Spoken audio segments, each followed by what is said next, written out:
Is Javeria and you are watching rise Pakistan. आज का show उन लोगों के लिए है जो अपनी लाइफ में स्ट्रगल कर रहे हैं और कुछ अचीव करना चाह रहे हैं।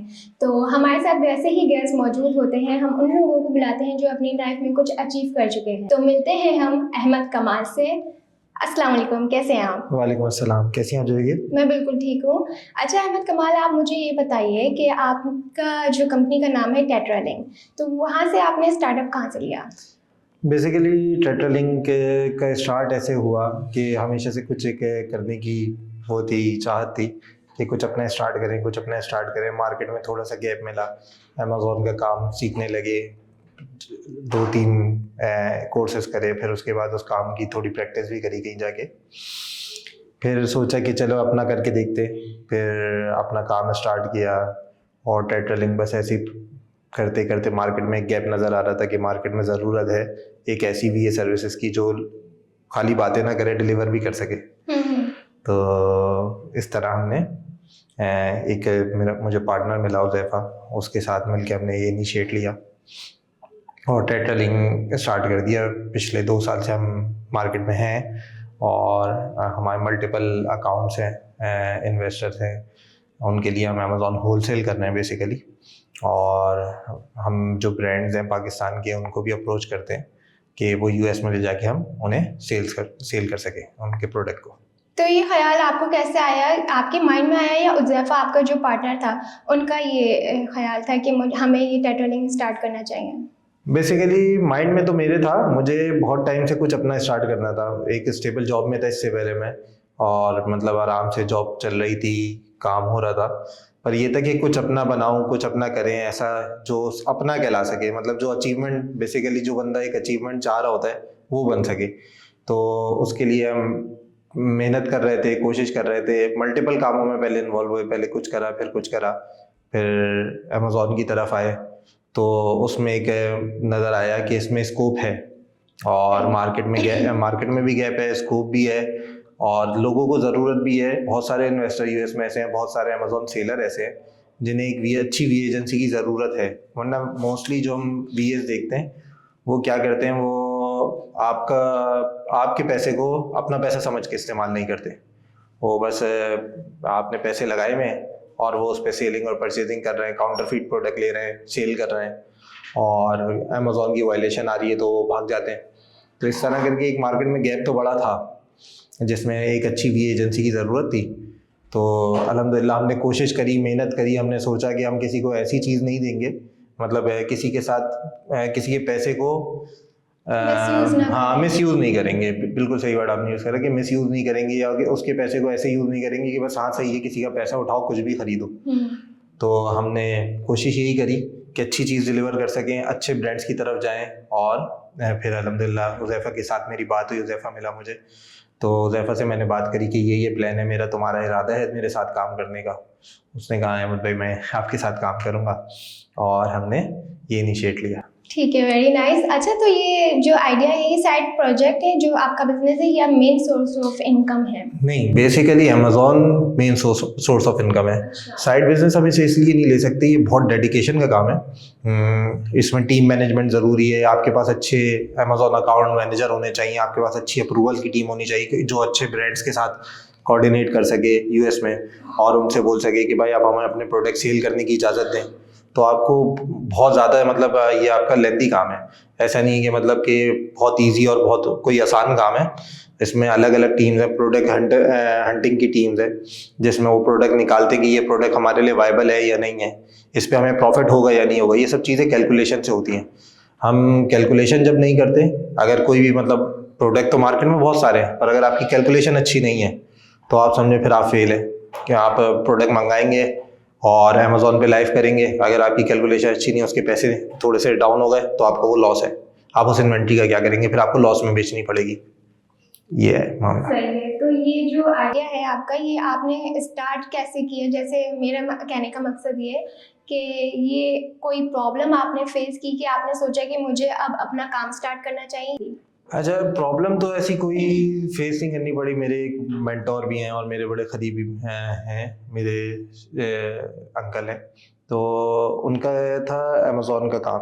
उनको अच्छा। किसी एक, हाँ, कि एज अ होलसेल का उनका एक अकाउंट था, वो एक वीए के साथ काम कर रहे थे, वो आए मुझे बताने लगे कि ऐसे एक हम ऐसे अकाउंट चलाते हैं और ऐसे वीए एजेंसी से सर्विसेज लेते हैं।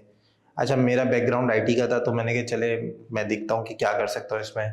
मैंने जब देखा तो उसमें प्रॉब्लम ये नज़र आई कि वो वीए एजेंसी कहीं ना कहीं जाके उन लोगों के पैसे को अपना पैसा नहीं समझ रही थी और मतलब बड़ा फ्रीली इस्तेमाल कर रही थी और उनको लॉस आ रहा था उसकी वजह से।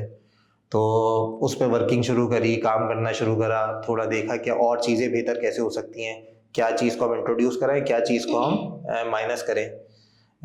तो उन्हीं के मतलब आइडिया तो वहीं से ही आया कि सही है मैं स्टार्ट करता हूँ। फिर प्रैक्टिस भी करी, फिर बड़ी टाइम हमने कोशिश करी कि कोई ऐसा वो बन जाए कि एक ऐसी टीम बना सकूं। टीम पे बड़ी मेहनत हुई, एक टीम बनी फिर जो अच्छी आउटपुट दे सकती है। अब अल्हम्दुलिल्लाह मेरे पास सारे ऐसी टीम है जो अपनी अपनी फील्ड्स के बेस्ट लोग हैं। अब उन बेस्ट में आप ये समझ लें कि वो ऐसे बेस्ट लोग हैं कि आप वो अपनी अपनी जैसे कोई स्टोरी है इसके पीछे कि आपने जब ये काम स्टार्ट किया तो आपकी टीम के मेंबर्स मतलब आपने किस तरीके से उनको अपने टीम में शामिल किया, क्या कोई स्टोरी है इसमें? इसके पीछे तो एक बड़ी ज़बरदस्त सी स्टोरी है। वो ऐसा है कि हम जब मैंने और उज़ैफ़ा ने काम स्टार्ट किया तो आहिस्ता आहिस्ता लोगों को इनवाइट करने लगे कि आओ हमारे साथ जुड़ो, लड़कों को ऑफ़र करी सैलरीज वगैरह। तो हम समझ रहे थे हमने अपना काम स्टार्ट करा है, पर फिर हम किसी एक थर्ड पार्टी के लिए काम करने लगे। वो थर्ड पार्टी एंड में हमें कहने लगी कि नहीं आप तो एज अ सैलरी लेके हमसे काम करो, आप परसेंटेज पे नहीं हो। अच्छा। तो उसमें फिर ऐसा आया कि एक टाइम ऐसा आया कि मैंने कहा नहीं मैं तो कुछ बाहर निकला था अपना कुछ बनाने ना, और मैं अगर सैलरी पे ही होता तो मेरे पास पहली जॉब बहुत अच्छी थी, मैं वहीं सैलरी पे काम कर सकता था। पर जब अब मार्केट में निकला हूँ तो कुछ अपना ही बनाने निकला हूँ, तो उन्होंने कहा नहीं नहीं हम तो आपको परसेंटेज नहीं दे सकते, हम सैलरी ही ऑफ़र करेंगे। और मैंने अपने जो टीम बनाई थी वहाँ बैठ कर लड़कों से बोला कि मैंने बोला कि चलो यार मैं तो जा रहा हूँ, अब तुम लोग की मर्जी है, तुम लोग क्या काम है। उन्होंने कहा अहमद भाई आप जा रहे हैं बस बताएं, हम आपके साथ चलने के लिए तैयार हैं। तो उन्होंने बड़ा ज़बरदस्त साथ दिया मेरा। हम तो वो आप उस पे वक्त ट्रस्ट करते थे? सबसे बड़ी चीज़ यही थी, वो ट्रस्ट करते थे मेरे पास देने को। उस वक्त के टाइम पे अगर बोल रहे तो सैलरी भी नहीं थी उन लोगों को, पर मैंने उन्हें कहा एक भरोसा दे सकता था। मैंने उन्हें भरोसा दिया कि थोड़ा टाइम रुक जाए, इंशाल्लाह 3 महीने बाद में आपकी जो भी ड्यूज सबके सैलरी के हिसाब से बनते हैं वो हर सबके तीसरे महीने से इंशाल्लाह क्लियर करना शुरू कर दूंगा। उन लोगों ने वो करा, साथ दिया। उन लोगों ने कहा हाँ ठीक है हमें कोई मसला नहीं है। हालांकि सबके साथ किचन इनकम सबकी थी, पर सबने बड़ा साथ दिया। मैं बड़ा अपनी टीम का इस बात में अप्रिशिएट करता हूँ उन लोगों को कि उन्होंने मेरा एक ऐसे वक्त साथ दिया जब हम कुछ नहीं थे। तो मैं कोशिश यही करता हूँ कि जब हम कुछ है तो उन्हें ज़्यादा से ज़्यादा फैसिलिटेट कर सकूँ अपनी तरफ से। आपने भी फैमिली इन्वायरमेंट दिया होगा ना उनको, तभी वो आपके साथ चल बस मेरी कोशिश यही रहती है, मेरी कोशिश यही रहती है कि कोई भी टीम हो और मतलब साथ जो भी लोग मेरे काम करें तो उन लोगों को ऐसा लगना चाहिए कि वो इस काम को एंजॉय कर रहे हैं। अगर एंजॉयमेंट नहीं है ना काम में तो वो काम करने के लिए मज़ेदार ही नहीं है, मतलब आपको फिर कुछ नहीं मिलेगा। काम को एंजॉय करना ज़रूरी है। जब लोग काम को एंजॉय करते हैं तो वो आपको ऑटोमेटिकली प्रोडक्टिविटी दे देते हैं। सही है। हाँ बिल्कुल, प्रोडक्टिविटी तब तक नहीं है जब तक एंजॉयमेंट नहीं है। आप उन्हें ऐसे करोगे कि आप उन्हें टाइम बाउंड कर दोगे, आप कहोगे नहीं तुम्हारी रोज़ ये ड्यूटी और उनके साथ सख्त रवैया इख्तियार करोगे, तो मुझे लगता है वो कहीं ना कहीं फ्रस्ट्रेट होगे, प्रोडक्टिविटी लेवल कम हो जाएगा, उनका स्ट्रेस लेवल बढ़ जाएगा और फिर उसके बाद रिजल्ट नहीं मिल सकेंगे। बिल्कुल ऐसा ही है। तो स्टार्टिंग में सबसे ज़्यादा चैलेंजेस क्या फेस करने पड़े आपको? स्टार्टिंग में सबसे ज़्यादा चैलेंजेस तो मुझे फेस ये करने पड़े कि सबसे पहला तो चैलेंज यही था कि किसी को भरोसा दिलाना कि हम उसके पैसे को बड़ा अच्छे से इस्तेमाल कर सकते हैं। ये एक बड़ा मतलब चैलेंज है। लोग आप पे भरोसा नहीं कर रहे होते जब आप कुछ नया। अब तो ये है कि मतलब मैं मार्केट में अगर किसी को बताता हूँ मैं अमेज़ॉन का काम कर रहा हूँ और मैं अपने स्टेट्स दिखाता हूँ तो वो इजीली कन्विंस हो जाते हैं कि हाँ सही है यार, हमारे भी पैसे ले लो, हमारे भी पैसे लगाओ और हमें भी प्रॉफिट जनरेट करके दो, हमें भी प्रॉफिट जनरेट करके दो। पर पहला चैलेंज यही होता था कि कौन बंदा वो हो जो पहला स्टेप ले। तो फिर मैंने आपको बताया भी अपने मेंटोर का, उन्होंने ही पहले स्टेप लिया। उन्होंने कहा अच्छा मेरा एक अकाउंट है, तुम लोग चला के देखो फिर बताओ कैसे कर पा रहे हो। तो पहले उनका अकाउंट हमने लिया, कुछ उनके पास अच्छा वो किसी एक वीए के पास फंसे हुए थे जिन्होंने उनकी $27,000 की इन्वेंट्री को स्टक करा हुआ था जो सेलेबल नहीं थी। अब हमने उसे एज अ चैलेंज लिया और हम उस चैलेंज को लेके आगे बढ़े कि नहीं पहले तो इनकी $27,000 किसी तरह कैश कराने। हम $27,000 सिर्फ कैश नहीं करा सके, हमने उस पर उन्हें 20% प्रॉफिट के साथ सेल करके दिए। तो वो हमारी सबसे पहली अचीवमेंट रही, जिसने हमारा थोड़ा हमें बूस्ट भी दिया और हम लोगों को ये लगने लगा कि हाँ यार सही है, अब तो हम बिल्कुल तैयार हैं। उन्हें भी हम पे भरोसा आया, कॉन्फिडेंस आया, उन्होंने हमारे पास फिर और इन्वेस्टमेंट करी, दूसरे अकाउंट लेके आए, उस अकाउंट पर और इन्वेस्टमेंट करी, तो उससे फिर एक टेट्रालिंक चलना शुरू हो गई। क्या कभी आपने क्विट करने का सोचा इस बात को? नहीं, क्विट करने का तो इसलिए नहीं सोचा क्योंकि मैं ये समझता हूँ कि आपको किसी भी बिजनेस में लॉस तब होता है जब आप क्विट कर दो। तो मैं तो नहीं चाहता कभी मुझे बिजनेस में लॉस हो, तो क्विट करना लॉस है। तो मेरे लिए क्विट कोई हल नहीं है कि आप क्राइसिस सब पे आते हैं, कभी ऐसा लग सकता है कि हम बिजनेस को नहीं, जो हम आउटपुट सोचे थे वो आउटपुट नहीं मिल रहा है, या हाँ डीमोटिवेट इंसान जरूर होता है, पर क्विट करना उसका हल नहीं है। उसका हल ये है कि उसमें और डेडिकेटेडली काम करना, अपनी स्ट्रेटेजीज को चेंज करना, आउटपुट आपके अल्लाह ताला आपको आउटपुट दिलवा देता है। ये चैलेंजेस तो आते रहते हैं, अब वो ऐसा आपके ही ऊपर है है कि आप उसको किस तरह से हैंडल करें। बिल्कुल ऐसा ही है। तो आपने अमेज़न होलसेल में बिजनेस कैसे स्टार्ट किया? अमेज़न होलसेल मैंने आपको बताया ना कि उन्होंने अपना पहला अकाउंट दिया, तो वो बेसिकली होलसेल मॉडल का ही अकाउंट था। जब उस अकाउंट पे हमने क्या करा कि पहले वो इन्वेंट्री सेल करी, जब हमारे पास पैसे उसके रिटर्न आ गए तो हम अच्छे ब्रांड्स के पास गए, उनसे बोला कि आप हमें अपने प्रोडक्ट दें, हम उसे रीसेल करेंगे। अच्छे ब्रांड्स ढूंढे, मार्केट रिसर्च करी, प्रोडक्ट रिसर्च करी, फिर उसके बाद जाके हम अच्छे ब्रांड मिले तो हमने उनको सेल करना शुरू कर दिया। अच्छा, कोई फर्स्ट प्रोडक्ट या फर्स्ट अकाउंट का एक्सपीरियंस आपकी नज़र में? फर्स्ट प्रोडक्ट का और फर्स्ट अकाउंट का एक्सपीरियंस ऐसा रहा कि हम अकाउंट जब मार्केट में लेके आए, हमें वो अकाउंट मिला तो कोई ज़्यादा टीम बड़ी नहीं थी और मैं और उज़ैफ़ा ही थे। और हाँ हमने अच्छा, मुझे इसी पे बात करनी है। जैसे आपने टेट्रालिंक नाम रखा है, तो ये नाम क्या सोच के आपने रखा है कि एक मकसद होता है ना, कोई अपनी कंपनी स्टार्ट कर रहे हैं तो उसके पीछे एक विजन होता है। बिल्कुल, तो आपका कोई विजन था इसमें? टेट्रालिंक बेसिकली एक सोचा समझा ही नाम था। हम थे 4 लोग टेट्रालिंक में। हाँ था, मैं, उज़ैफ़ा, 2 लोग और टीम में शामिल थे। अब हमने काम करना शुरू करा तो मैंने उन लोगों को, मतलब जब मैंने सबसे ये भरोसा मांगा कि यार तुम लोग मुझ पे भरोसा करो और हम इंशाल्लाह कुछ ना कुछ बना लेंगे, अचीव कर लेंगे ना, तो उसमें एक 4 में से सिर्फ एक उज़ैफ़ा ही मिला जो भरोसा कर सका, और बाकी टेट्रालिंक के जो 2 हिस्से थे वो चले गए। मतलब उन लोगों की किचन इनकम थी, मतलब उनका भी कसूर नहीं है। बेसिकली हर बंदा थोड़ा ये सोचता है, इस चीज़ से डरता है कि मेरी अगर किचन इनकम बंद हो गई तो मैं सर्वाइव कैसे करूँगा। तो सही बात है, हाँ बिल्कुल, सबके एक्सपेंस तो सबके साथ जुड़े हुए ना, तो उनको वो कोई कसूरवार नहीं है या कोई ऐसा वो नहीं है, बस वो इस जर्नी का हिस्सा नहीं रह सके। अल्लाह ताला ने नहीं रखा था उनके नसीब में कि वो इस जर्नी का हिस्सा बने। तो ऐसे हुआ कि उन लोगों ने टेट्रा का मतलब है 4 लोग, तो वो 2 और शामिल थे, 2 हम थे, मैं और उज़ैफ़ा, तो वो दोनों फिर हट गए। तो टेट्रालिंक रही, पर सिर्फ 2 पार्टनर फिर रह गए। अच्छा, तो ये स्टोरी है, ठीक है। तो आपका फर्स्ट जो प्रॉफिट आया, आपको कैसा फील हुआ? फर्स्ट प्रॉफिट तो हम लोगों के लिए, मतलब समझे हमने कोई K2 का पहाड़ चढ़ने के बाद अगर किसी हाइकिंग करने वाले को जो फील आती होगी ना, तो हमें वही फील थी कि हमने अचीव कर लिया कुछ। पर वो जब अचीव करने के बाद पता चला कि अभी तो हमने पहला स्टेप लिया है, अभी आगे बहुत कुछ अचीव करना बाकी है। तो पहला प्रॉफिट आया, हमने सबको बड़ा खुशी खुशी बताया। पहले 10 दिन में ही हमने तकरीबन $1000 नेट प्रॉफिट निकाल दिया और तकरीबन 11,000 की इन्वेंट्री सेल करके। तो बस बड़ी ज़बरदस्त एक फीलिंग थी, प्राउड हो रहा था खुद पे कि हाँ सही है, कुछ बनाने की तरफ अब पहला कदम हो गया हमारा, तो ज़बरदस्त फीलिंग थी। ठीक है। अच्छा, तो आपने जब ये स्टार्ट किया तो ये सेल्फ लर्निंग थी या कोई मेंटरशिप थी आपकी? बेसिकली इसके पीछे तो सेल्फ लर्निंग थी, मतलब कि किसी भी काम को स्टार्ट करने के लिए आपको खुद प्रिपेयर होना बहुत ज़रूरी है कि आपको बताओ आप करने क्या जा रहे हो। मैं प्रैक्टिस बहुत पहले से कर रहा था, ऐसा नहीं है कि मतलब हमने एक दिन सोचा और बैठ के टेट्रालिंक स्टार्ट कर दी। टेट्रालिंक स्टार्ट करने से पहले 2 साल वर्किंग है उसकी, कि कैसे अकाउंट मैनेज होते हैं, कैसे अमेज़ॉन से कैसे ब्रांड्स के पास जाया जाता है, उन लोगों कैसे उनकी अप्रूवल कैसे ली जाती है, कैसे प्रोडक्ट रिसर्च होती है, कैसे अमेज़ॉन जब वायलेशन भेजता है तो उसको कैसे रेक्टिफाई किया जाता है। तो ये सारी चीज़ें प्रॉपर वर्किंग थी, हमने वर्किंग करी काफ़ी टाइम, और बेसिकली मैंने उस पर वर्किंग करी और उस पर काम करा, फिर एक एजेंसी में काम करा। जब चीज़ें समझ में आ गई हैं, मुझे लगा कि अब स्टार्ट करने का टाइम आ गया है, और अब हम करीब हैं कि मतलब मैं अपना स्टार्ट करूं तो कुछ ना कुछ अचीव कर पाऊंगा। तो 2 साल की मेहनत के बाद जाके फिर हम ये इनिशिएट लिया कि टेट्रा लिंक को स्टार्ट करते हैं।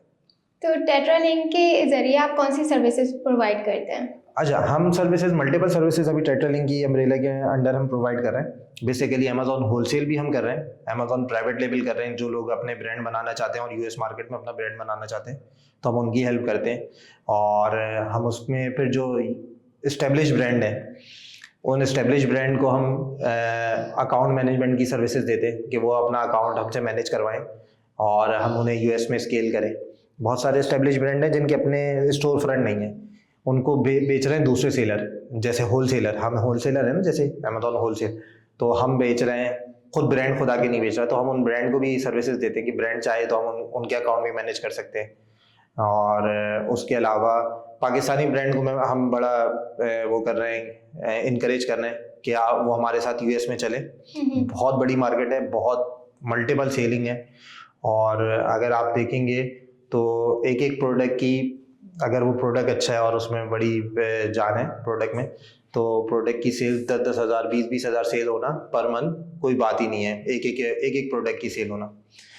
तो ऐसे है मामला। ये है कि हमारे पास बहुत अच्छा एक वन स्टॉप सोल्यूशन है टेट्रा लिंक, कि जो ब्रांड्स आना चाहें वो ब्रांड्स को भी हम सर्विस प्रोवाइड कर सकते हैं। जो इन्वेस्टर हैं वो इन्वेस्टर आते हैं, वो कहते हैं हमारे पास तो बैंक में पैसे पड़े हुए हैं, बैंक में पैसे पड़े हुए हैं, कोई ऐसा बेनिफिट मिल नहीं रहा, तो हम इसे किसी ऐसे बिजनेस में लगाना चाहते हैं जहाँ पे हमें प्रॉफिट जनरेट हो सके। तो ये रिलायबल है अगर वो इन्वेस्टमेंट इस पे लगाएं? बिल्कुल, ये आपका बड़ा अच्छा सवाल है। लोग डरते हैं कि अपने पैसे को कहीं लगाते हुए, पर अमेजॉन बहुत डिफरेंट जगह में लगा रहे होते हैं जहाँ से उनको इन्वेस्टमेंट आ तो नहीं होती, बस एक तरीके से सेविंग ही हुई। बिल्कुल बिल्कुल। और भरोसा भी लोगों पे कैसे करें, पर अमेजॉन होलसेल भरोसा इसलिए आप कर सकते हैं अमेजॉन होलसेल में कि जब आप एज ए इन्वेस्टर आए मेरे पास और आपने कहा मेरे पैसे लगा दो, तो हमारा कुछ भी नहीं होता उसमें। हम आपका ही अकाउंट क्रिएट करते हैं आपके ही नाम पे, और आपका ही अमेजॉन अकाउंट भी होता है। पैसे जब हम प्रॉफिट बनाना शुरू करते हैं तो जो प्रॉफिट निकल के आता है वो भी आपके अकाउंट में ही आता है। हम सिर्फ ये सर्विसेज दे रहे होते हैं। जब वो हमने सारा अकाउंट बना दिया, एस्टेब्लिश कर दिया और आपके पास प्रॉफिट बन के आने लगा, तो वो रिटर्न आएगा आपके अकाउंट में। फिर उसमें से जो हमारा परसेंटेज है आप खुद हमें अपने अकाउंट से ट्रांसफर करोगे, तो आपका पैसा कहीं जाता नहीं, आपकी आंखों के सामने ही घूम रहा होता है। अगर हम उससे प्रोडक्ट खरीद रहे हैं तो भी आपके बैंक अकाउंट से कट रहे हैं, अगर हम उससे क्या नाम है उसमें प्रॉफिट आ रहा है तो भी आपके बैंक अकाउंट में आ रहा है। ट्रांजैक्शन उनके सामने उनके अकाउंट में आ रही होती है, उनके मोबाइल ऐप पे आ रही होती है। जो बैंक अकाउंट है उस बैंक अकाउंट पे आ रही है कि आज मैंने इतने की इन्वेंट्री खरीदी, हमने उन्हें उसकी इनवाइस भेज दी कि हाँ हमने ये प्रोडक्ट खरीदे, तो उनके सामने ही होता है। तो उन्हें भी भरोसा रहता है कि हाँ यार सही है, हमारा पैसा हमारे सामने ही रोटेट हो रहा है। ये नहीं होता कि इसकी मिसाल ऐसे लेते हैं, पाकिस्तान में बहुत अच्छी इन्वेस्टमेंट की तरफ कोई अगर जाता है तो वो कहता है कि वो प्रॉपर्टी पे चले जाता है, कहता है मैं प्रॉपर्टी ले लेता हूँ। अब प्रॉपर्टी मिनिमम पाकिस्तान में बड़ी वो बोला जाए तो 1 करोड़ रुपए की तो प्रॉपर्टी है ही है। इससे कोई अच्छी प्रॉपर्टी, मतलब इससे कोई कम की प्रॉपर्टी मिलती नहीं। और 1 करोड़ रुपए की प्रॉपर्टी का उन्हें जो रेंट मिलता है 50,000 पर मंथ मिलता है। तो उसमें हम क्या करते हैं, हम कहते हैं आप 50,000 पर मंथ 1 करोड़ रुपए लगा के क्यों कमा रहे हैं, जबकि हम आपको अगर 1 करोड़ रुपए इन्वेस्टमेंट अमेजॉन अकाउंट में करते हैं तो मिनिमम आप 5 लाख रुपए पर मंथ उससे निकाल सकते हैं। अच्छा, 10x ज्यादा आपके। अच्छा, हाँ, तो वहाँ पे बहुत अच्छा स्कोप है, बहुत ज्यादा मतलब वाइज मार्केट है। अच्छा, यूएस में करने की खास वजह भी है अमेजॉन, और ग्लोबल अमेजॉन तो पूरा ग्लोबली काम कर रहा है, मिडिल ईस्ट में भी है, यूएस में भी है, यूरोप में भी है। पर जो यूएस की मार्केट है ना वो बड़ी मेच्योर है, बहुत मेच्योर कस्टमर है, उन्हें ऑनलाइन खरीदना आता है, ऑनलाइन उन्हें बहुत अच्छे से भरोसा कर पाते हैं। अमेजॉन वैसे ही भरोसे का नाम है, तो भरोसा करते हैं इजीली, मतलब परचेजिंग कर लेते हैं।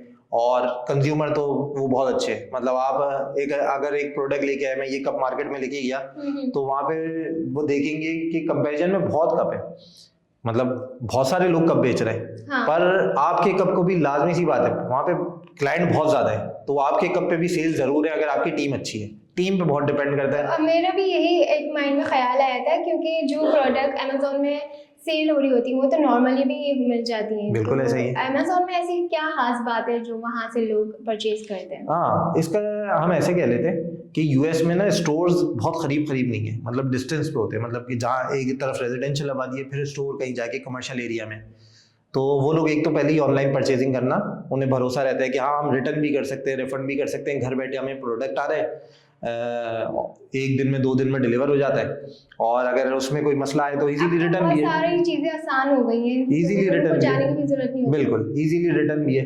तो इस वजह से वो ऑनलाइन खरीदना बड़ा प्रेफर करते हैं कि ऑनलाइन ज़्यादा आसान है उन लोगों के लिए। अमेजोन सर्विसेज, अमेजोन अपने कस्टमर को बहुत अच्छी सर्विसेज देता है कि उसे रिफंड पॉलिसी है उसकी, रिटर्न पॉलिसी है उसकी। अगर वो दूसरा प्रोडक्ट, मतलब अगर आप एक बंदा ने प्रोडक्ट मंगाया और उसे मंगाने के बाद सिर्फ कलर भी पसंद नहीं आया, हाँ। तो वो रिटर्न कर सकते हैं अमेजोन पे बहुत इजीली ना। तो उनकी पॉलिसीज बहुत कस्टमर्स के लिए अच्छी हैं, तो इस वजह से वहाँ पे मार्केट बहुत मेच्योर है, लोग ऑनलाइन परचेज करना फिजिकल परचेज करने से ज़्यादा प्रेफर करते हैं। ठीक है, और ऐसी कौन सी सर्विसेज है जो टेट्रा लिंक डिफरेंट बनाती है? ऐसी बेसिकली टेट्रालिंक को डिफरेंट बनाना है तो ये मार्केट में बहुत सारे वीएज है और काम कर रहे हैं, ऐसा नहीं है कि सारे वीएज अच्छा काम नहीं कर रहे, बहुत सारे वीए बहुत अच्छा भी काम कर रहे हैं। पर टेट्रालिंक का डिफरेंट, हम टेट्रालिंक को उनसे डिफरेंशिएट अगर मैं करूं तो मैं ये कहूँगा कि हम आपके पैसे को अपना पैसा समझते हैं। ये बहुत बड़ी बात है। हाँ, कि हम आपके पैसे को अपना पैसा समझते हैं। हम ये नहीं करते कि नहीं अगर इस बंदे ने मुझे दिए हुए $10,000 तो मैं कुछ भी खरीद लूँ, कुछ भी खरीद लूँ, मतलब XYZ कुछ भी जो मिल रहा है वो खरीद के बस सेल पे लगा दो। हम देखते हैं, प्रॉपर एनालिसिस होते हैं कौन सा प्रोडक्ट लेके जाना चाहिए जिस पे हमें कितना % प्रॉफिट जनरेट होगा, ROI कहते हैं, रिटर्न ऑफ इन्वेस्टमेंट कहते हैं, कितना हमें ROI जनरेट होगा और कितने मतलब कितने यूनिट में इसके मंथली बेच सकूंगा। ये भी नहीं कि अगर मुझे ROI नज़र आ रहा है और प्रोडक्ट की सेल मंथली 100 है तो मैं उसे 500 यूनिट मंगा लूंगा कि मैं तो इसे 5 महीने तक बेचूंगा। नहीं, हो सकता है मैं 100 बेचूं तो उसके बाद उसकी प्रोडक्ट की वैल्यू मार्केट में कम हो जाए, तो हम उतने ही मंगाते हैं जितने हम सेल कर सकें। तो उससे श्योरिटी ये मिलती है कि हाँ सही है, उनके पैसे ना वेस्ट नहीं होंगे, किसी कोई स्टॉक इन्वेंट्री नहीं बनेगी बेसिकली कि इन्वेंट्री हमने मंगवाई हुई है वो स्टॉक हुई है क्योंकि मार्केट थोड़ी सी लो हो गई है उस प्रोडक्ट की, तो हम उनके पैसे को एक ये डिफरेंट, मतलब आप कह सकते हैं कि ये डिफरेंशिएट है कि हम उनके पैसे को अपना पैसा समझ के इस्तेमाल करते नहीं, हैं। ये बहुत अच्छी बात है। तो आपकी मंथली इनकम क्या, मतलब जो आपको प्रॉफिट मिलता है मंथली क्या मिलता है अमेजोन से? जो हमारा रिटर्न है एक अकाउंट पे, तो मंथली हम प्रोडक्ट अगर बोले तो उसे 35% हम ROI जनरेट करते हैं एक अकाउंट का।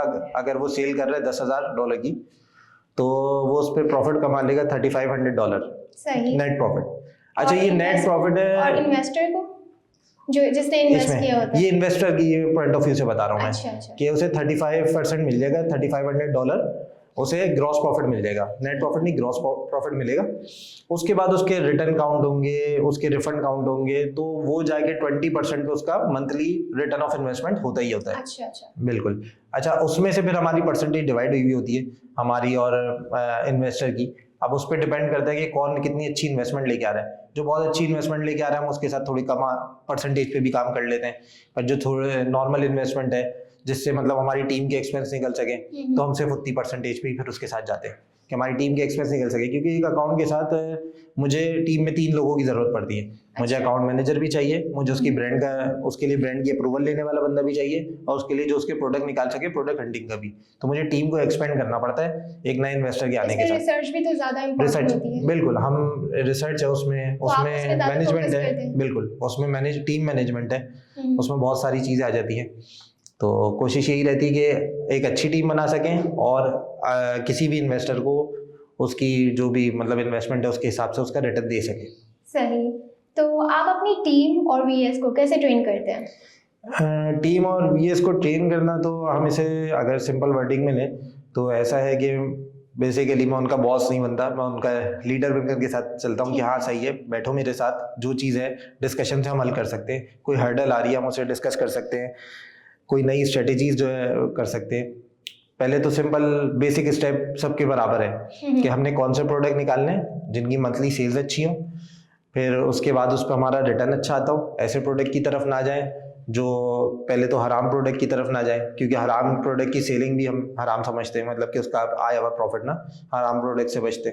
तो अच्छे प्रोडक्ट की तरफ जाए जिनकी सेलिंग अच्छी हो, और फिर उस पर टीम उस पर बैठ के बात करते हैं, टीम के साथ स्ट्रेटेजीज नहीं चेंज करते, तो उससे फिर हमें रिटर्न अच्छे मिलना शुरू हो जाते हैं। क्या एक स्ट्रॉन्ग वीएस अमेजॉन बिजनेस बदल सकता है? आपका अमेजोन बिजनेस ना वीए ही बदलता है बेसिकली। आप मैं सिंपल सी मिसाल देता हूँ, लोग बड़ी पुरानी मिसाल है, लोग कहते हैं जिसका काम उसी को साजे। तो वो क्या करते हैं, बहुत सारे लोग अमेजोन में खुद उतर जाते हैं। इन्वेस्टमेंट है थोड़ी सी इन्वेस्टमेंट लेके किसी एक्सपर्ट के पास नहीं आए, उन्होंने क्या करा, चलो मैं खुद ट्राई करता हूँ। अब खुद ट्राई करने में क्या होता है, वो ऐसे प्रोडक्ट को खरीद लेते हैं जो सेलेबल ना हो, फिर उनकी इन्वेंट्री स्टक हो जाती है। इन्वेंट्री अगर स्टक ना हो तो अमेजोन ने जब सप्लाई चेन मांगी तो उनके पास सप्लाई चेन नहीं होती उसकी प्रॉपर, कि उन्होंने कहाँ से खरीदा, ब्रांड के अथराइज बंदे से खरीदा है नहीं खरीदा, अथराइज डिस्ट्रीब्यूटर है, खुद ब्रांड है। अमेजोन बहुत सारी वेरिफिकेशन करता है प्रोडक्ट की ना, जब आप उस पर प्रोडक्ट सेल कर रहे हैं तो प्रोडक्ट वेरीफाई होना ज़रूरी है कि अथेंटिक ब्रांड का प्रोडक्ट है, काउंटरफीट तो नहीं है, जाली प्रोडक्ट तो नहीं है, उसकी कॉपी तो नहीं है, वरना अकाउंट फ्रीज हो जाता है। बिल्कुल अकाउंट फ्रीज हो जाता है, आपके पैसे स्टक हो जाते हैं, आपके जो इन्वेंट्री है वो आप सेलेबल नहीं रहती, कहीं सेल नहीं कर सकते। तो बहुत सारी स्ट्रेटजीज हैं, बहुत सारी चीज़ें हैं जिन्हें नज़र में रखना पड़ता है और फिर उसके बाद लेके चलना पड़ता है। ऐसे सही, ये चीज़ें अलर्ट रह के चलनी पड़ती हैं। बिल्कुल, आपको हर चीज़ मतलब सेफ्टी प्रिकॉशन तो आपको बड़ा रखने पड़ते हैं कि क्या चीज़ आप करें, क्या चीज़ आप नहीं करें। अच्छा, आज के बिजनेस के लिए, ऑनलाइन बिजनेस के लिए सबसे ज़्यादा मोस्ट इम्पॉर्टेंट स्किल्स कौन सी है जो ज़रूरी है उसको यूज़ करने के लिए? बिजनेस के लिए स्किल्स तो बहुत सारी, मार्केट में भी लोग बहुत सारे स्किल्स पे काम कर रहे हैं। लोग डिजिटल मार्केटिंग कर रहे हैं, लोग ई कॉमर्स कर रहे हैं, लोग लोकल ई कॉमर्स कर रहे हैं, लोग वाइट लेबल कर रहे हैं, ड्रॉप शिपिंग कर रहे हैं, प्राइवेट लेबल कर रहे हैं सिर्फ। पर स्किल से ज़्यादा ज़रूरी मैं समझता हूँ कि उन लोगों को डेडिकेशन ज़्यादा ज़रूरी है। जो कोई भी काम करें तो उसे बड़ा डेडिकेशन से करें, तो अचीवमेंट तो फिर कहीं ना कहीं जाके अल्लाह ताला आपको दे ही देता है। असल बात होती है आपकी डेडिकेशन पे, आप डेडिकेटेडली वर्क कर रहे हैं, आपकी स्ट्रेटजीज अच्छी हैं, आप के साथ लोग अच्छे हैं। सबसे पहले मतलब आप किसी भी बिजनेस बनाना आसान है, बिजनेस को स्केल करना मुश्किल है। स्केल करने के लिए जो मेरी रिसर्च है उसमें 4 चीज़ें, प्रॉब्लम्स आती हैं, उसमें टिके रहना भी बहुत मुश्किल है। बिल्कुल उसमें 4 चीज़ें, बिजनेस को स्केल करने में 4 चीज़ें बहुत ज़रूरी है। पहला, कैपिटल, आपके पास पैसे होने चाहिए। दूसरा, आपके पास टीम आपके पास एक अच्छी होनी चाहिए। फिर आपके पास एजेंसी होनी चाहिए कि मतलब आप किसी को कोई गलत प्रोडक्ट ना वो कर रहे हो, रिकमेंड ना कर रहे हो, आप ऐसी चीज़ की तरफ जा रहे हो जिस पे आपके इन्वेस्टर को आप भरोसा दिला सको। और फिर उसके बाद डिस्ट्रीब्यूशन, कि आप उस काम को अपनी टीम में डिस्ट्रीब्यूट कर रहे हैं। ऐसा नहीं है कि आप ओवरबर्डन हो गए, मैं अगर 8 घंटे काम कर सकता हूँ तो मैं सिर्फ 8 घंटे ही काम कर पाऊंगा, मेरी कैपेसिटी 8 से 10 घंटे हो सकती है, उससे ज़्यादा नहीं। पर मेरे पास एक अच्छी टीम है और 8 लोगों की टीम है तो मैं 80 घंटे काम कर पा रहा हूँ, मतलब मल्टीप्लाई कर रहा हूँ, क्योंकि उनके भी 8 घंटे मेरे साथ जुड़ गए। तो एक अच्छी टीम होना बहुत ज़रूरी है, जो बहुत इम्पोर्टेंट चीज़ है। बिल्कुल, ठीक है। ऐसे। अच्छा, अमेजोन किस तरीके से सपोर्ट करता है? अमेजोन सेलर और ब्रांड को बेसिकली, अमेजोन का जो, क्योंकि बहुत सारे लोग हैं जो इस फील्ड में आना चाह रहे हैं और अपना अकाउंट भी बनाना चाह रहे हैं, तो ये चीज़ उन लोगों के लिए। ये दो, बिल्कुल आपका सवाल बिल्कुल सही है कि अमेजोन 2 लोगों को कैसे सपोर्ट करता है, एक तो सेलर को, एक तो ब्रांड को। तो सेलर को सपोर्ट करना, इसे हम ऐसे ले सकते हैं कि अमेजोन से का जो 63% बिजनेस आता है अभी भी थर्ड पार्टी सेलर से आता है, होलसेल सेलर से। तो अमेजोन होलसेल सेलर्स पे बहुत बड़ी इन्वेस्टमेंट लगा के लोग वहाँ के ब्रांड को रीसेल कर रहे हैं। तो अमेजोन क्या सपोर्ट करता है, अमेजोन कहता है बस मेरे पास काउंटरफीट प्रोडक्ट, जाली प्रोडक्ट नहीं भेजो, पॉलिसी का मतलब ध्यान करो, और क्या नाम है, अगर आपने कोई प्रोडक्ट खरीदा हुआ है तो आपने ब्रांड से ही खरीदा हुआ, और आपकी मतलब बस ये सारी चीज़ें आपको ध्यान में रखनी पड़ती है। ब्रांड को अमेजोन फुल प्रोटेक्शन देता है। अगर मेरा ब्रांड है तो मैं अगर यूएस में जा रहा हूँ उसे सेल करने, तो अमेजोन मुझे फुल ब्रांड प्रोटेक्शन देगा। अगर मैं चाहूँगा तो मैं किसी और को सेल कर सकता हूँ, वरना अमेजोन किसी और को उस लिस्टिंग पे आने नहीं देगा, कहेगा नहीं, जब तक ब्रांड नहीं चाहता आप ये वाला प्रोडक्ट नहीं बेच सकते। लोग पहले क्या करते थे, लोग पहले ब्रांड की जाली लिस्टिंग बना लेते थे, और अब ब्रांड है, समझा आप, हम इसे ब्रांड की, किसी भी ब्रांड की मिसाल ले लेते हैं, पाकिस्तानी ब्रांड की, वो गया, उसने अपने जाके टपाल की मिसाल लेते हैं, टपाल गया, टपाल ने अपनी एक लिस्टिंग बनाई और सेल करने बैठ गया मार्केट में ना। जब आपने बहुत बड़ी मिसाल दे दी है। हाँ, तो वो सेल करने बैठ गया। अब उसमें क्या होता है, जब टपाल किसी और ने भी देखा, टपाल की तो डिस्ट्रीब्यूशन है, ऐसा पाकिस्तान में आप इसे देखें, तो किसी और ने क्या करा, टपाल ही मार्केट से खरीदा होलसेल रेट पे, एक और लिस्टिंग बनाई किसी और नाम से, और टपाल के डब्बे के ऊपर कोई अलग सा डब्बा लगा के टपाल बेच रहा है, बस खाली डिस्क्रिप्शन में लिख दिया कि ये टपाल है। ठीक है। तो इस तरह के भी लोग काम कर रहे थे, पर अमेजोन बड़ा रिस्ट्रिक्ट करता है। अगर टपाल उसकी कंप्लेन करता है, उनकी लिस्टिंग चली जाती हैं, उनकी इन्वेंट्री स्टक हो जाती है, अमेजोन बहुत प्रोटेक्ट करता है ब्रांड्स को। अच्छा, बिल्कुल तो वो इन सर्विसेज को प्रोवाइड बिल्कुल, मैं इनकरेज करता हूँ, मैं तो पाकिस्तानी ब्रांड्स को Encourage हाँ बहुत इनकरेज करता हूँ कि उन्हें जाना चाहिए यूएस मार्केट की तरफ, एक अच्छी वीए टीम लें, अच्छा ब्रांड यहाँ इस्टेब्लिश कर चुके हैं जब, तो वो यूएस में भी इस्टेब्लिश कर सकते हैं, अगर अच्छी टीम हो उनके साथ तो वो एक यूएस में भी अच्छा ब्रांड इस्टेब्लिश कर सकते हैं। ठीक है। तो अच्छा, आपके बिजनेस में कभी आपने कोई ऐसी गलती की जो आपको बहुत महंगी पड़ गई हो? अल्हम्दुलिल्लाह ऐसा कभी नौबत नहीं आई, बहुत ज़्यादा एनालिसिस करके सारे स्टेप लेते हैं, हर काम के पीछे बड़ा ही टीम का, खाली मेरा अकेले का डिसीजन नहीं होता, टीम बैठ के उस पर डिस्कस करती है, टीम उस पर बैठ के डिस्कस करती है। कोई इन्वेंट्री परचेज करने जा रहे हैं, कोई नया ब्रांड मिल गया मिसाल के तौर पे, तो हम उसकी इन्वेंट्री अगर परचेज करने जा रहे हैं तो पूरी टीम बैठ के उस पर डिस्कस करती है। उज़ैफ़ा उसे बड़ा टेक्निकली हैंडल करता है कि मैं उज़ैफ़ा से मिलना चाहूँगी, आपने इतनी बार नाम ले चुके हैं हाँ इसमें। इंशाल्लाह कि हम डिस्कशन में उज़ैफ़ा का भी आपके साथ सेशन रखेंगे, ठीक है तो इंशाल्लाह। उज़ैफ़ा आए और बिल्कुल। वो सारी टेक्निकलिटी बताए। बेसिकली मैं बिजनेस को एज अ मैनेज करता हूँ, उज़ैफ़ा उसकी सारी टेक्निकल साइड, कौन से प्रोडक्ट को जाना चाहिए, कौन से प्रोडक्ट को नहीं जाना चाहिए, उज़ैफ़ा टेक्निकल साइड में बहुत ज़्यादा इन्वॉल्व है। अच्छा, वो टेक्निकल साइड देखते हैं। टेक्निकल साइड बिजनेस की वो ठीक देखता है उज़ैफ़ा। अगर आपको दोबारा कोई बिजनेस स्टार्ट करने का मौका मिले तो आप किस चीज़ को प्रेफर करेंगे?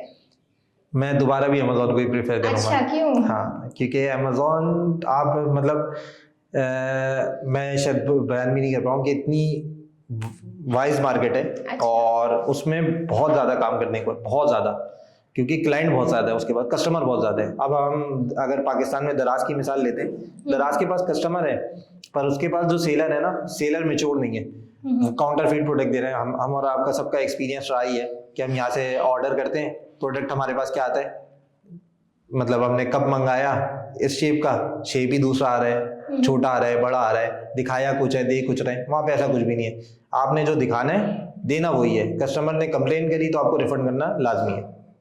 वहाँ पे ठीक है। पाकिस्तान की यूथ अमेज़ॉन और वीएस फील्ड में कैसे करियर बना सकते हैं? कैसे करियर बना सकते हैं? करियर बनाना आसान है, प्रैक्टिस करें, अपने मेंटोर चूज़ करें, अगर मेंटोर नहीं चूज़ करते तो खुद बहुत डेडिकेटेडली काम करें। मतलब इसके लिए डिग्री की ज़रूरत है या स्किल्स काफ़ी हैं? इसके बेसिकली तो स्किल्स काफ़ी हैं। अगर आप बहुत अच्छे से किसी काम को सीख लें तो मेरे ख्याल से जो प्रैक्टिकल आप करते हैं, तो इसकी डिग्री की ज़रूरत नहीं है? डिग्री नहीं है। डिग्री हम ये नहीं कहते कि डिग्री बिल्कुल ही मतलब ऐसी है कि नहीं लेनी चाहिए लोगों को, लेनी चाहिए। डिग्री ज़रूर लेनी चाहिए। हाँ। पर यह है कि लेकिन अगर आपके इसके लिए स्किल्स skills मैटर करते हैं, स्किल्स मैटर करते हैं ज़्यादा, और आपको स्किल्स की तरफ ज़्यादा ध्यान देना चाहिए कि जितना आप थ्योरेटिकल पढ़ लें उतना आप प्रैक्टिकल भी करें। क्योंकि जब आप थ्योरी पढ़ते हैं, जब पढ़ते रहते हैं, मार्केट में जब उतरते हैं ना, तो मार्केट में वैसा कुछ होता ही नहीं जितना जो आप पढ़ के आए। मार्केट उसके बिल्कुल अपोजिट चल रही होती है, और बहुत मतलब फ्लक्चुएशन रहती है मार्केट में। आप अगर थ्योरी में बहुत चीज़ें सीधी पढ़ते हुए आ रहे हैं और मार्केट तो फ्लक्चुएट कर रही है, तो आपको प्रैक्टिकल एक्सपीरियंस ज़्यादा होना चाहिए, स्किल्स होने तो चाहिए। अगर आपके पास कोई आए आपको ज्वाइन करने के लिए, तो आप उनको फ्री ट्रेनिंग देंगे या हाँ। फिर पेड? नहीं, हम कोशिश करते हैं कि जो हमारे पास आए तो वो जो काम करे हम उसके कुछ ना कुछ तो स्टिपेंड दे सकें। ऐसा ना हो कि किसी के मेहनत के हम आ रहे जा रहे काम कर रहे, हम उसकी मेहनत को वो करें, फ्री में फ़ायदा उठा लें। वो मेहनत करते हैं, हम कुछ ना कुछ स्टिपेंड रख देते हैं उन लोगों का। पर ये सीखने वालों के लिए हमेशा से दरवाजे खुले, हम बड़ी कोशिश करते हैं कि ज़्यादा से ज़्यादा लड़के आएँ, सीखें, मार्केट में काम कर सकें, हमारे साथ जुड़ना चाहते हैं तो हमारे साथ जुड़ें। उनके पास क्या है, बहुत सारे जो छोटी इन्वेस्टमेंट है, सीधी, जिनका भी मैंने मिसाल भी लिया कि छोटी इन्वेस्टमेंट के साथ खुद चले जाते हैं, छोटी इन्वेस्टमेंट के साथ हमारे साथ आए तो हम उन्हें भी सर्विसेज दे सकते हैं, हम उन्हें मेंटोरशिप दे सकते अच्छा, हैं। आपने छोटी इन्वेस्टमेंट की बात की, छोटी इन्वेस्टमेंट का मतलब कितना होना चाहिए? बेसिकली छोटी इन्वेस्टमेंट हम अमेज़ॉन में जो कहते हैं ना, तो अगर मैं इसे पाकिस्तानी रुपीज़ में कन्वर्ट करूँ तो हम अमेज़ॉन में छोटी इन्वेस्टमेंट कहेंगे 30 lakhs को। ओके। हाँ, Which is क्योंकि 30 लाख मतलब छोटी इन्वेस्टमेंट है, उस पर आपको रिटर्न मिलेगा पर उतना, क्योंकि बेसिकली हमें इन्वेंट्री को बल्क में परचेज करना पड़ता है, फिर अमेज़ॉन पे सेल करना पड़ता है। जब हमारे पास पर्टिकुलर ही बजट है तो हम बहुत ज़्यादा बल्क में ख़रीद नहीं पाते। जब हमारे पास इन्वेस्टमेंट अच्छी होती है, 50 lakhs हैं, 1 करोड़ रुपए हैं, तो हम उनकी क्या करते हैं, हम बल्क में ख़रीद पाते हैं और फिर उन्हें सेल्स भी उसी हिसाब से, क्योंकि एक ब्रांड है जो मंथली सेल कर रहा है 5,000 उस प्रोडक्ट की, वो प्रोडक्ट 5,000 मंथली सेल है उस प्रोडक्ट के SKU की। अब जब मैं ब्रांड के पास बेचने जाऊंगा तो वो क्या है, उसका तो एमओक्यू, मिनिमम ऑर्डर क्वांटिटी होती है एमओक्यू। वो एमओक्यू क्या होगा, वो कहेगा कि भाई मैं तो मंथली आपको ये प्रोडक्ट अगर दूंगा ना, कम से कम आपको मुझसे 2000 पीस या 1500 पीस या 1000 पीस खरीदने पड़ेंगे। अच्छा। अब 5000 सेल है तो 1000 पीस तो लाजमी सी बात है आपको खरीदने पड़ेंगे। खरीदने के लिए फिर परचेजिंग पावर होनी चाहिए, तो हम प्रेफर यही करते हैं कि अच्छी इन्वेस्टमेंट वाला हो तो हम अच्छे प्रोडक्ट की तरफ जा सकते हैं। जब इन्वेस्टमेंट थोड़ी कम होती है तो हम बहुत अच्छे प्रोडक्ट की तरफ जा भी नहीं पाते, क्योंकि हम उसका एमओक्यू पूरा नहीं कर पाते। सही। अच्छा, जैसे कि हमारा ये जो पॉडकास्ट है मेन फोकस हमारे यूथ के ऊपर ही है, तो उनकी कोई कॉमन मिस्टेक बताएं जो वो करते हैं स्टार्टिंग में अपना बिजनेस शुरू करने से पहले। बेसिकली स्टार्टिंग में बिजनेस करने से पहले जो मतलब लोग गलती कर रहे होते हैं, लोग गलती ये कर रहे होते हैं कि वो उसको प्रॉपर मार्केट रिसर्च नहीं करते। मार्केट किसी भी बिजनेस को स्टार्ट करने से मानती हूँ कि आपकी रिसर्च होना बहुत जरूरी है। बिल्कुल, आपकी रिसर्च मार्केट पे रिसर्च होनी चाहिए। आप काम शुरू करें उसके लिए इम्पोर्टेंट है। बिल्कुल, रिसर्च जरूरी है। मार्केट में इस वक्त ट्रेंड क्या चल रहा है आपको ये पता होना चाहिए कि मार्केट, मैं अभी जाके मार्केट में जो पिछले 10 साल पहले ट्रेंड था वो चीज़ें बेचना शुरू कर दूँ तो मुझे स्केल करना मुश्किल हो जाएगा। तो आपका जो ट्रेंड चल रहा है उसके हिसाब से प्रिपेयर होना ज़रूरी है। और यूथ के लिए यही है कि चीज़ों को अच्छे से सीखें, वन नाइट वंडर पे ना रहे कि मुझे एक ही दिन में सक्सेस मिल जाएगी। जल्दी पैसे जल्दी जनरेट नहीं होते। पैसे हमेशा जनरेट होते हैं मेहनत के बाद, सब्र के बाद। लोग समझते हैं कि मैं आज मार्केट में उतरा और आज मेरे पैसे बहुत जल्दी जनरेट होना शुरू, मैं आज मिलियनर हो जाऊंगा, तो ऐसा नहीं होता। थोड़ा सा टाइम देना पड़ता है, बिजनेस को टाइम देना पड़ता है, और थोड़ी से उसमें ये होता है कि वेट करना पड़ता है आपको कि हाँ सही है, सब्र से काम लो। अचीवमेंट अल्लाह ताला आपको टाइम के साथ दे ही देते हैं। ऐसा ही है, नियत देखते हैं। हाँ बिल्कुल ऐसा ही है। अच्छा, तो आप टेट्रालिंक को 3, 4 या 5 सालों के बाद कहाँ देखते हैं? पाकिस्तान के ग्लोबल ब्रांड्स में?